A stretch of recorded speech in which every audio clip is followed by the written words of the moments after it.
예, 선배 동료 의원 여러분 반갑습니다. 원내대표가 되고 처음으로 소집하는 의총입니다. 의원님들의 도움 없이는 원내대표 혼자서 아무런 일도 할 수 없습니다. 앞으로도 많은 협조와 성원을 부탁드립니다. 오늘 의원님들이 일정들이 다소 겹쳐서 일부 좀 참석이 좀 불가한 상황이 생겨서 좀 아쉽게 생각합니다. 의원님 여러분, 이재명 정부 인사 참사가 계속되고 있습니다. 그런데 오광수 민정수석은 공무원 출신이라 그런지 곧바로 사퇴를 시키더니 온갖 비리 범죄 투성이 김민석 총리 후보자는 자기들 편이라고 생각하니 끝까지 버티겠다는 태세입니다. 김민석 후보자의 문제는 기본적으로 도덕성이 심각한 상황입니다. 그런데 문제는 도덕성만의 문제가 아니라는 게 있습니다. 이 더 큰 문제가 논란에 대응하는 김민석 후보자의 자세와 태도에 있다고 생각합니다. 대법원의 유죄 판결을 받은 자신의 과거 전과에 대해서 엄연히 사실인데도 불구하고 반성과 사과는커녕 정치검찰이니 표적수사니 검찰의 조작이니 운운하고 있습니다. 이런 행태를 도대체 누구한테 배웠는지 모르겠습니다. 예, 대통령 본인이 그런 전과가 있다 보니까 본인이 얘기했던 대로 정치검찰이다, 사법쿠데타다 이런 식으로 하면서 지지자들에게 호소하는 그런 행태를 답습하고 있는 것 아닌가 하는 국민적 의구심이 있습니다. 윗물이 맑아야 아랫물이 맑은 법 아니겠습니까? 대통령 자체가 자신의 범죄에 대해서 반성하지 않고 정치적 선동으로만 일관하니까 총리 후보자도 면피하기 위해서 따라하는 것입니다. 김민석 후보자가 총리가 되면 그 다음 인선은 또 어떻게 되겠습니까?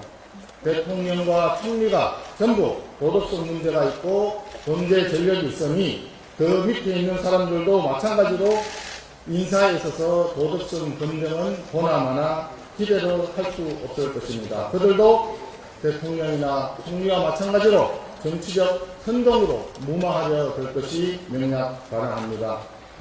김민석 총리 후보자를 그대로 인준하게 된다면 우리 공직사회의 윤리 기준은 완전히 무너지고 사법 시스템에 대한 근본적인 국민 불신이 보장될 것입니다.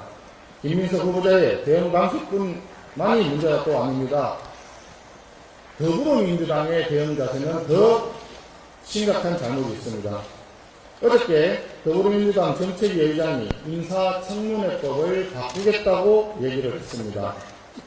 이재명 대통령에게 불리한 재판이 계속되니까 형사소송법을 바꾸겠다고 하더니 김민석 총리 후보자의 도덕성을 검증하고 국민적인 의구심이 커지니까 이제는 청문회법 자체를 바꾸려고 합니다.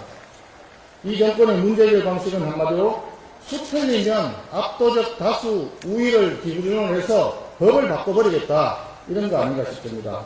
입법 권력을 깡패처럼 휘두르는 습관을 고치지 못하는 상황입니다. 대통령과 총리의 도덕성이 무너졌는데 인사청문회법마저 바꿔서 도덕성 검증을 별도로 뗀다면 국민들은 어떻게 공직 후보자의 적절한 인선을 알 수가 있겠습니까? 이 정권에서는 도덕성이라고 하는 검증 자체가 아예 사라질 판입니다. 모든 고위공직자의 이재명화가 진행될까 두렵습니다. 그리고 우리 당의 주진우 의원님이 김민석 후보자의 검증을 충실히 하다 보니까 더불어민주당에서 주진우 의원님을 공격하기 시작했습니다. 어이가 없습니다. 그럴 거면 주진우 의원을 총리로 지명하십시오. 만약에 주진우 의원이 총리 후보자라면 우리 당은 모든 의원님들이 나서서 주진우 의원님에 대한 진실을 낱낱이 검증할 것입니다. 그런데 총리 후보자는 김민석 의원이 아닙니까? 인사청문회를 앞두고 검증하는 것은 더불어민주당이 야당일 때도 그대로 해왔던 일입니다. 너무 뻔뻔하다고 생각합니다.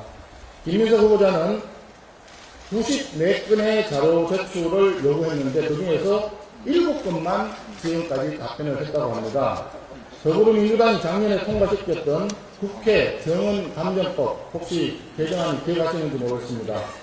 기업이 개인정보보호, 영업비밀보호 등을 이유로 국회 자료 제출을 거부할 수 없다고 하였습니다. 기업은 본인들의 자료 제출 요구를 거부하면 처벌을 하겠다. 이렇게 법을 고쳤으면서 자기들은 공직 후보자에 대한 인사청문회 자료 제출 요구를 아예 거부하고 법마저 바꿔버리겠다는 이런 극단적인 내로남불 자세, 국민들께서 용납하지 않으실 것입니다. 뻔뻔한 사람이 성공하고 윤리를 지켜온 사람이 손해보는 사회는 대한민국의 미래를 담보할 수 없습니다. 그래서 이번 김민석 총리 후보자 인선 문제는 반드시 근본적으로 재검토되어야 한다고 생각합니다. 비공개 요청에서 향후 방안에 대해서 논의하도록 하겠습니다. 감사합니다.